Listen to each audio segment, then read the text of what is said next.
Bienvenidos a Efemérides, la sección histórico-cultural de lunes a viernes aquí en Tech Televisión. El día de hoy presentamos el 2 de noviembre, pero no de hoy sino del año 1789 en París en el contexto de la Francia revolucionaria. Y es que es en un día como hoy cuando la Asamblea Constituyente aprueba la confiscación de los bienes de la Iglesia. De aquí en más, el Estado los dividirá en lotes para luego venderlos. El Estado aquí también comienza a hacerse cargo de los hospitales y las escuelas, las que antes de este hecho estaban bajo el alero de la Iglesia Católica. Y para entender el porqué del menoscabo hacia la Iglesia hay que entender la rivalidad que había en estos sectores previo a la Revolución Francesa, cuando el rey Luis XVI convoca a los Estados Generales para hacerse cargo de los problemas económicos que yacían en la Francia de aquel momento. En dicho contexto, los Estados Generales eran tres.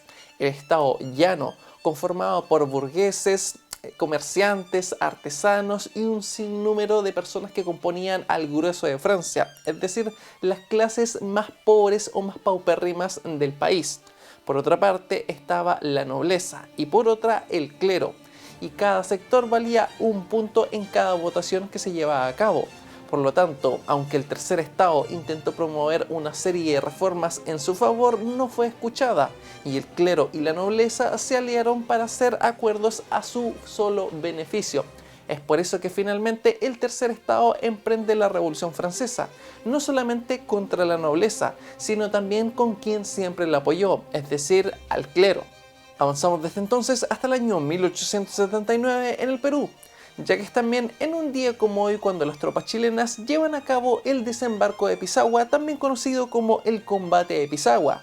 Estamos hablando del primer desembarco anfibio bélico en la historia del mundo. En él, las tropas chilenas, bajadas desde las naves de transporte protegidas por sus barcos de guerra que bombardeaban el puerto de Pisagua, se enfrentaron a las tropas aliadas del Perú y Bolivia en el contexto de la Guerra del Salitre o Guerra del Pacífico, obteniendo la victoria y asegurándose así la ocupación de Pisagua y el desembarco posterior del grueso de las fuerzas chilenas en la zona. Este combate en sí es importante por varias razones.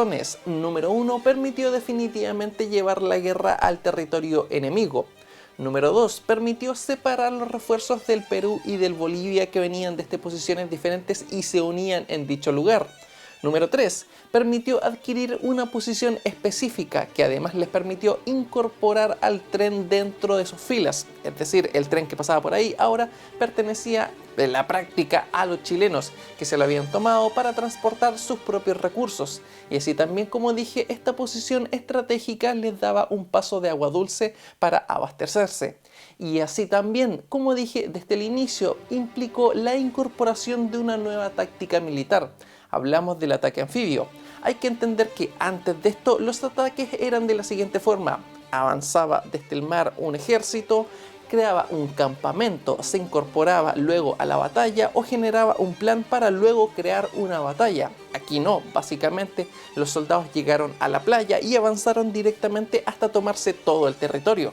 Avanzamos desde entonces hasta el año 1906 en Rusia, ya que es también en un día como hoy cuando por orden del zar Nicolás II, León Trotsky junto a otros revoltosos de la época son deportados de por vida a Siberia.